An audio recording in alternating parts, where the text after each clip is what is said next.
Hi, I'm Myra. And I'm Tressa. We are fancy marketing people with Union, a Wyoming-based telecommunications company. Yes, Wyoming really does exist. We proudly serve the Rocky Mountain region. On this podcast, we will feature businesses, organizations, nonprofits, and influential people from Utah, Colorado, and Wyoming. Our mission is to highlight those who inspire their communities daily. We believe this makes us truly authentic because a journey of 1,000 miles always begins with a single step. Is this podcast episode 8? Is it 8 or 9? Is I it thought 8 it was or 9? 10. What the hell? Have I been naming them wrong? I don't know. As long Anyway. as you put Okay, podcast. Put her name. Podcast episode 8, 9, or 10. We can't count here. Amber Schultz. Or Kimberly, a.k.a. not sure. Hey, Myra. Hi, Tressa. Woo! Here we are. Here we are. Oh my gosh, I'm so giggly today. I know, I love it. Yeah, I think it's just good energy. You've got a good vibe today. Yeah, we've all been happy and chatty and good conversations. So I mean, all I've done today is talk. I'm I'm a little talked out. It's like almost over communication. I'm a little overstimulated today. Yeah. 'Cause we've had we've recorded several podcast episodes. We did a lunch and learn. It's just a lot of communication. It's been fun though. We're basically little celebrities. I'm just kidding. People are probably seriously going to be like, please stop talking or doing things for us because we cannot take your voice anymore. Like I've been asked to do a voiceover for a training.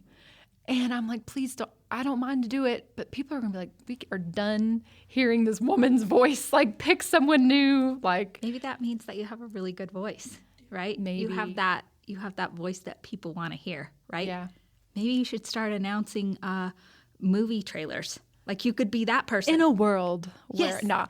I want to do, my dream job is, or I have 2 dream jobs, but one of my dream jobs is to do color for sports. But not like, and I've shared this with you kind of, but like not like true color, but like joking color, like hilarious. Because like Blake says if he was in the NBA and he scored 40 points one night, I would never know what happened because I would be paying attention to what people wore, the shoes the players are wearing, how they acted on the sidelines, like are their families in the stands, like what advertisement was on the floor or in the, like I noticed all the advertisement and everything else happening except the actual game. event yeah, or like itself. what's Yeah. going on. Yeah. So I think it's funny and I would love to do color, but like colorful color because I pick up on dumb crap, just stuff no one else remembers. Yeah, exactly. Yeah, I understand that. I'm the same way. One of the first times we went to a baseball game, we were at watching the Rockies in Denver, and they were playing the Red Sox, who I claim to be my baseball team. Claim, my husband would say, because like I was so entrenched in like watching all of the people and the activity and what was happening in the stadium. And pretty soon the game's tied up, and then the Red Sox hit a home run. And I turned to him and I'm like, what just happened? He's like, you've got to be joking. Like the slowest pace game ever. This is your team. Yeah. I'm like, it really is, but maybe not. Anyway, Yeah. So I get it. Yeah. That's funny. So speaking of sports, did you play sports in high school or anything? Well, I tried to play sports in middle school, right? So I went out for volleyball and basketball. And even in the small town that I lived in, you didn't have to make a team, but there was an A team and a B team. If there was a C team, Tressa would be on the C team. But there was only a B team. So that's where I landed. And I tried for both years in middle school to do both of those activities. And my dad took me aside one day, and after I made a basket in the wrong basket between Lyman and Mountain View. Yeah. He's like, listen, honey, like you know what, there's something you're great at. It just may not be this. This isn't it, baby girl. Yeah, this ain't it. So greatest advice, right? It's okay. I wasn't great at sports. So I ended up going out for drill team and cheerleading, and that's where I found kind of stuff that I did like. You were a cheerleader? I was a drill team. I didn't do cheerleading. Oh my gosh, I don't think I could ever imagine. Which I love dancing. Yeah. I love dancing. So I found something that I really enjoyed and that I could excel at. But sports was not it anyway. I'd still love sports, like to watch it. Yeah. Just not that coordinated. I played like Optimus basketball, which is kind of like community, like Optimus Club. I don't know how, kind of like when you think of like not Little League, but where it's like club, but not really club. It's all community based. Mm-hmm. I don't know if that makes sense. It's a really strange way to explain it, but I played basketball when I was younger, and I was okay. I wanted to be good at it, but I wasn't good at it. And then I tried out in middle school for basketball and didn't make the team, and I was so sad, but I ended up actually becoming the manager. So I'm really great at taking score, apparently, but I don't pay attention to what happens, but I can take good score. And then I end up doing score for wrestling. So I learned a lot about I'm really good at score taking, and I'm good at knowing weird things about basketball and wrestling when it comes to stuff like that. So, but in high school, I played tennis, and I really loved tennis. We had a very interesting coach, needless to say, but it was really fun, and I enjoyed it. And I was never in like the top courts. I was in the lower courts playing like the lower group. So I was good enough. And then I went out for swim team my senior year, which was so random. And I'm not even a big swimmer. Like my friend literally was like, our whole life, you don't go swimming in the pool with me, and then you join the swim team. Like, are you crazy? Yeah, as a senior. Yeah, like what are you thinking? And I have to hold my nose underwater, and so I had to wear a nose plug with my goggles and my cap, and so I looked horrible. It was the silly.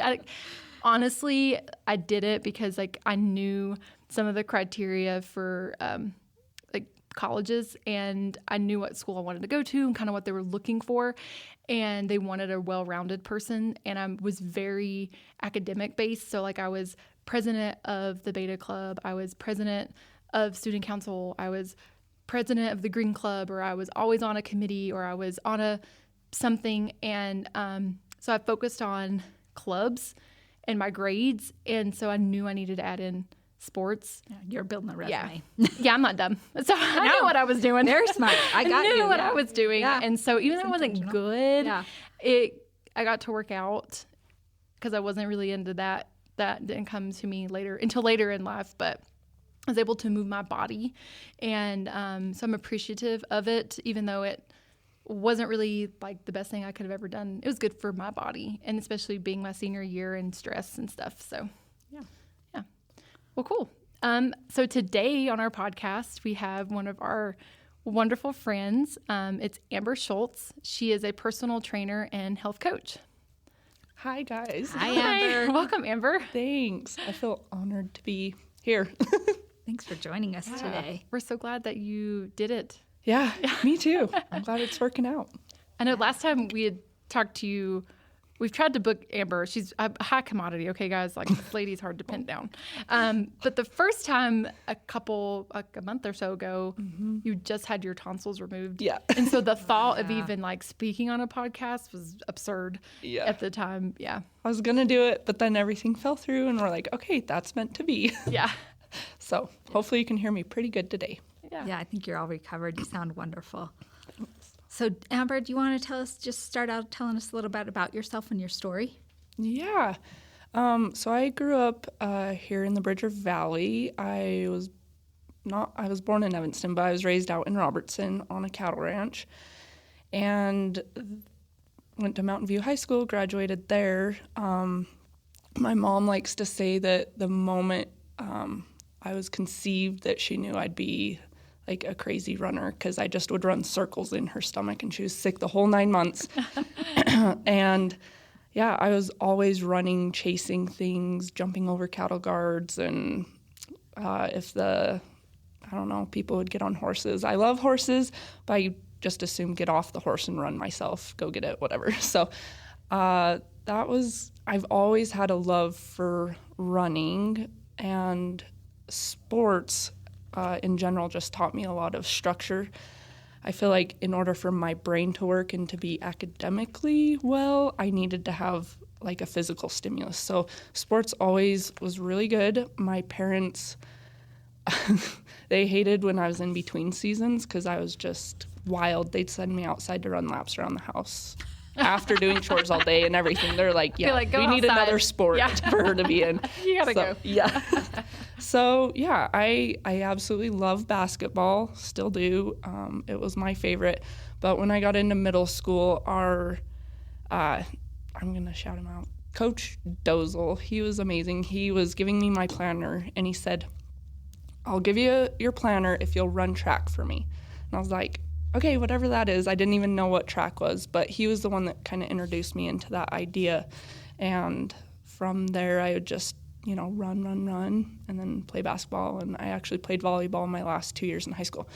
So anyways, I did have an offer to play basketball in college, but I ultimately ended up going with one of the offers for running. And that landed me in Ogden, Utah, where I ran at Weber State University. And I actually wasn't really a very good runner at that time, retrospect looking back. I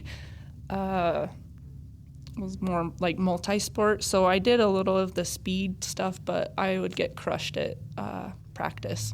I was totally destroyed by the senior girls, and I remember crying to my coach, I'm like, I'm better than this, and he'd say, I don't want you to be better than them at this point. They've worked their butts off. Like, you get to do that too, and you can excel there. And so I really did embrace the full runner life of running, pretty much 12 months out of the year, all year long, whereas before it was 9 weeks out of the year. And so, yeah, that's kind of where I started to really embrace the running part of myself was in college.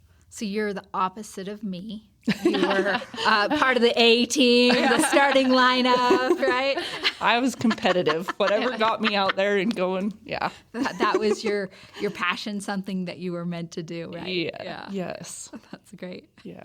I love it. So I know you, like you said, you were at Weber and you had a great career at Weber. Then what did you do next? Like, what was that transition? What were your goals outside of that? So my junior year at Weber, I actually ended up running, that would have been 2012. I qualified for the Olympic trials with my time. But by the end of the season, I was pretty injured. That was a season that a lot of people ask about. It's when I dislocated my elbow and broke my collarbone and all this stuff on the track. I really was coordinated, but I was doing the steeplechase at that time. And so that was my first All-American title. I could go into that story if you want, but that was kind of what made me, that time, even going through all the stuff I was in life, I was still excelling and doing well, and so that injury year, I realized I could do so much better if I was in a better space years to come. So that's what started my chasing of going to the 2016 Olympics. So I graduated from college in 2014, and at that point I had 3 All-American awards, which I can have a lot of love for that now. At the time I was just like, oh no, it's not enough. It's not enough. But those were huge accomplishments. And so I started to run professionally. The year I graduated Weber State was 2014. So in a Olympic year, you have 2012 was the last one. 2013 is a World's year. And then there's an off year, then a Worlds, then an Olympics. So I was graduating in that year of in between. And so there are usually not sponsorships coming out and getting people because it's the off year. So I just trained on my own with my coach and started kind of chasing after that while adjusting to married life and a full-time nursing job life and all that. And so by the time I got to 2016, I was a sponsored athlete by Brooks. And I mean, I'd love to say I made the Olympic team or even the trials, but I didn't. I, again, fell short. The last qualifying meet, I was short of 0.8 seconds. And out of a 9-minute and 30-second race, it was heartbreaking for me for all the time and effort I put into it. But I was so glad I did do that, and it has just made me appreciate every little step that we do have. And so I think as I've learned those lessons, I'm able to carry that into my health coaching and personal training. It's a lot of my time spent with people is getting through those hard times or maybe those setbacks to get to the good ends, because it's not always going to be sunshine and rainbows. Yeah. So I was just going to ask you, like, about that perseverance, right? Like, is that something that you think you just innately have, or is it something that you had to try to work towards being perseverant in what you were doing, trying to get the Olympic trials, right? And getting through the injuries that you're talking about. And I can't even imagine, like, going from, being a college athlete, right, without a husband and a career, and then adding that on top of it while trying to do this. Yeah, perseverance. I think that's why I kind of brought up my childhood. I like to think that was instilled in me as a child. When you're out working cattle, like, you don't just go home when you want to. You finish the job. And so I don't know if you want to call it a coping mechanism, but I learned to, like, embrace the struggle and the hard, because when you're finally done, you can be so proud of yourself for sticking through it.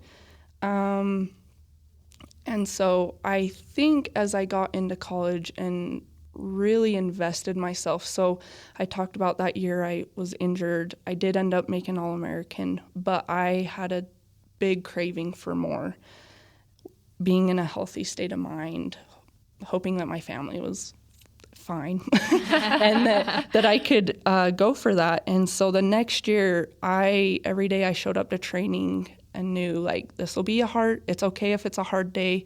Like, you have that end goal in mind, and it was to be All-American again, but not in pieces, because coming into that All-American in pieces, I couldn't go to the Olympic trials.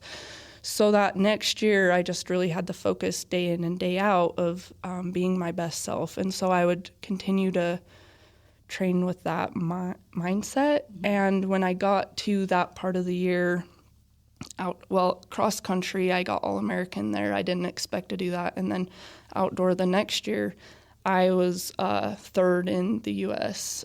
In my race. I placed third overall, which was pretty significant, given that the winner, she, I think, holds Olympic golds now. Like, she's so good. She was a great one to chase after. And so I was really proud of myself for showing up day in and day out, because the time came when I was like, oh, all these setbacks aren't happening. It all came together. So then that kept my heart going into 2016. Adding a full-time nursing job and a husband, which I love him dearly, and then not having an agent and a team and a sponsorship, like, this was all on me. That was a massive adjustment. And so that's what I can look back being proud of, is, like, I persevered that. Maybe I didn't get to my end goal, but it most certainly built character and self-confidence that, like, now I can carry forward. Yeah, because, I mean, I know I'm outside looking in, but, like, listening to your story, there's so many positives. Yes, first off, just to be, 0.8 seconds? Is that what it was? 0.8 seconds away from qualifying, like you said, without the agent, with a husband, without the team. I mean, that is still so amazing. Like, I know it looks like, oh, you fell short, but no, like, you did all that. You got that close with all of these other factors that you wouldn't normally have to deal with, or somebody that's training doesn't always have going on. But I hear, like, all your accolades with being All-American. Like, I think that's also part of that perseverance mindset, or being a driven individual, is looking at all the pieces that are in the journey that are positive. And it's so much easier to look back now. I'm sure in the moment you're like, oh my gosh, and I know how I would be too. Yeah. But like looking back, like you were driven for that end goal, but you accomplished so much along the way. So it's a job well done, you know, when you look back at it. Right. And like anything in life, it's, we can have those end goals, but it's finding joy in the process of getting to those that you can really live the best life, I would like to say. Is just enjoying the process of the ups and downs, and then the little triumphs, and just building your own character. And absolutely, that's what I love. I've loved, as far as health coaching, I've seen people reach really cool goals, changing their mindsets about what they're consuming daily, how it affects their relationships in positive ways. But I'm there for the hard times, and it's like reminding them this is part of the process. And so that's been really fun over the past 3 years. I've been doing that. And then now personal training, like it's been really fun to see the progress in people and keeping promises to themselves. So, yeah, I feel like I'm at a point where I get to kind of live my dream that I built, like I wanted to do for so long, but I don't know. It's so fun. Yeah. You've been able to now, like, bring your passion and your purpose, and now it's like a space where you've created where you can share it with others, right? You can educate them, help them through the process, right? Help them break down some of the things that we all have, right? Not demons, but challenges that we have within ourselves, of people wanting to become more holistically healthy, right? And so I know you focus on like your health coaching. I would imagine, maybe you can talk a little bit more about that, is probably more around nutrition. And then the physical, and then the personal training's obviously on the physical side. But I know there's a mental component to all of it, right? Huge. And how do you kind of bring that into what you do with your coaching processes? Yeah, I mean, what I like to keep at the forefront of my mind when I'm talking to anyone is, how can I help them have self-love? Because really, if we're at a peace with ourselves, we will love ourselves through whatever changes we need to make, or, you know, those challenges and struggles. So, you know, I'd love to say after 2016 that I just kept being a really good athlete, but I was done. I decided to have a kid, and I did not do really anything for myself. I immersed myself in being a caregiver as a nurse, and I loved that, but I quit taking care of myself, and I found myself not loving myself where I needed to be. And so for 2 years, I won't use the term let myself go, but I didn't really love myself. And so then I had to really pull myself out of there for a few years. And that's where I've really learned, like, I love running now. Whereas before, I did it for the, like, accomplishment side of it. And not that I don't do it for that still, but it's just a big part of me. And it's more love-based than fear-based. And so that's what I love about health coaching. Yes, it is nutrition, and it's consuming, like what we're consuming daily, and it's even the thoughts that go through our heads. So a lot of it, I think especially in America, we can emotionally eat, and so it's working through that. And then physically, just knowing that your bodies are so capable. It's so cool. I love seeing people be surprised by themselves. Yeah, I love that. And it's a good point to make, like how much like your physical fitness and the things that you eat can also impact your mental health. And then it in return helps you love yourself. Because I'm not an athlete by any means, but my fitness journey and my health journey started when my dad passed away. And so instead of eating my emotions, I probably went to the extreme at first, for sure, using fitness and a nutritional diet. I don't like the word diet, but like changing the way I eat and the things that I consume. I probably used it as like the other side to work through it, but it really has helped me in my life.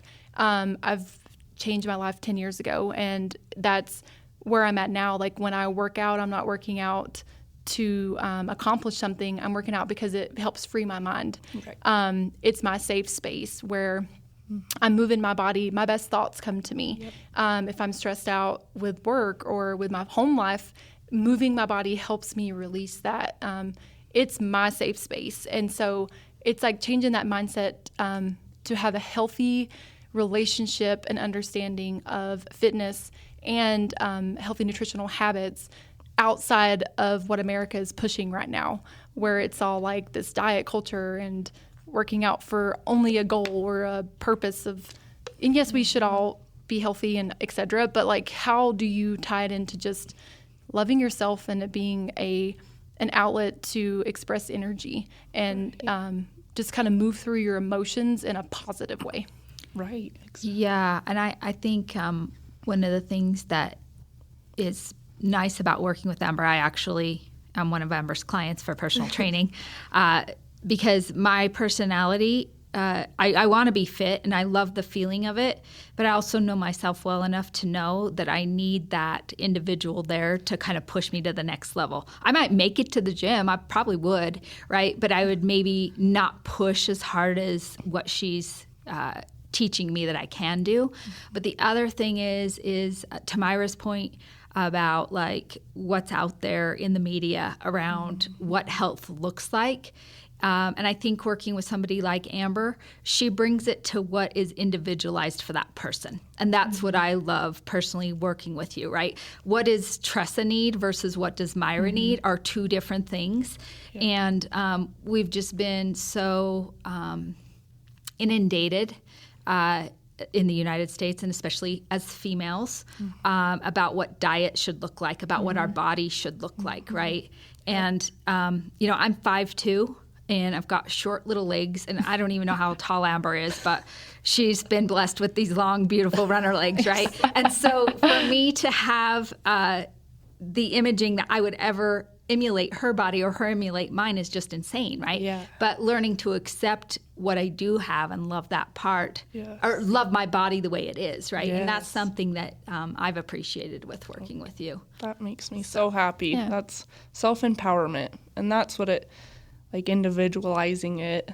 What does this person need that's going to push them? Because I really take into the mental factor parts. Like, I have one person that he came to me, he didn't know I was a runner. He's not from around here. And he was like, I just want to run again. And this is what I want to look like. And he showed me a picture of him in the past. And I was like, sweet, let's do it. Like, you can do this. But it's been fun because I'll like do a totally different plan for him, obviously, than I would for someone else. And it's just like those little pushing beyond the boundaries, but still keeping that that confidence and seeing that you can do that each and every day. So it's just fun, the diversity that I have. And then there's some that I'm just teaching to have a lot of women, like how to work out in the gym and be more confident in there. I feel like gym space can be wildly intimidating for females and even some males. And so if they can just learn what works best for their body and be confident moving around in there, then there's another outlet, a space where they can get their mind going and things. So. Yeah, I totally agree. Yeah. We're near the end here, and this is a different note. Not trying to be a squirrel, but going back to the time when you were at Weber State and what you accomplished there. I know you went to school with Damian Lillard. Oh, yeah. Okay, so my favorite story that I've ever heard about you, I want to cry, but I'm going to get emotional, is that when you were in the airport, like he recognized you. And I think about how the stuff that you accomplished and like where you were in your journey, to have an athlete like Damian Lillard, who is like in the NBA, who's amazing. And he has his own shoe. Like, I actually like Dame's. Like, I think Blake, one of Blake's favorite basketball shoes is one of his. Anyways, I think that it's just so cool. Like, he knew you. Yeah. And he revered you just as much as I'm revering him right now. And so I think that's like my favorite story. Yeah. That I was like, I wonder if he will. And he came right over. It was cool. My husband was just like, do I ask for his autograph? No, it was cute. It's fun. And granted, both of us ended up going to a small school. Weber State's pretty small. We only had one gym. And so basketball players and track athletes were in there at the same time at times. And then we did get a lot of awards together. So that was special. And I'm grateful that you view that as yeah, I love that story. I don't know why I'm crying through it, but yeah, I just think that it's so cool. Like, it speaks to you as an athlete and you as a person. And like, he remembered you. Like, you, not that you have doubts, but you were that good. Like, and you are that good. Like, you are revered by someone who's took a different path, but it's just as great. Yeah. Well, I think it just goes to show how the connections are made in life, right? Yeah. And regardless of the past that people go on, that connection remains. That's what I love about that story when I've heard her tell it before, is that connection doesn't change just because, he's an NBA star and you're, a star here in the Valley. So, it's still connection. That was a hard, on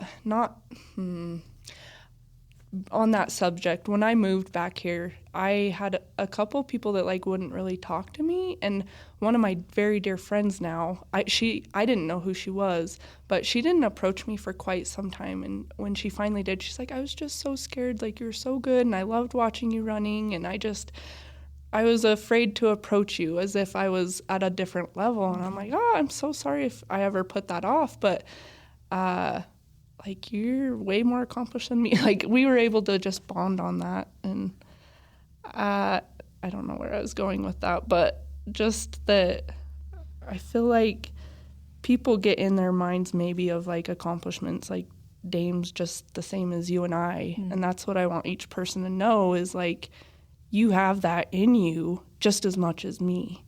And so maybe caught on television at some point or not, but every person makes such a massive difference. And so I guess that's what I was really trying to get to. That. We're all human beings, right? Yeah. We're all breathing air, right? And having blood pumping through our bodies. And we all have just these different talents, right? If we could just learn to embrace each other's talents and honor those, right? And I think that's the beautiful part of that is, he did do that, right? He didn't, he didn't think I'm above this person or, you know what I mean? That's what I love about that story is we're just human beings doing what we do, and you're in the right space doing what you're meant to be doing in this time frame, right? We're so lucky, and I'm so grateful that in our little community, right, that we have somebody with your unique skill set to help with some of the challenges that people have, health and physical fitness, right? It can be a difficult journey for people. So I'm personally grateful that we have somebody here to help guide us. Yeah, I agree. Thank you. I feel honored. Well, thank you so much for joining us. Thank you, I'm glad I cried again. And I thought I was definitely going to be the person bawling every time, but here we are. I don't know what's happened to me. I don't even cry normally. No, Myra, that's the problem. Yeah.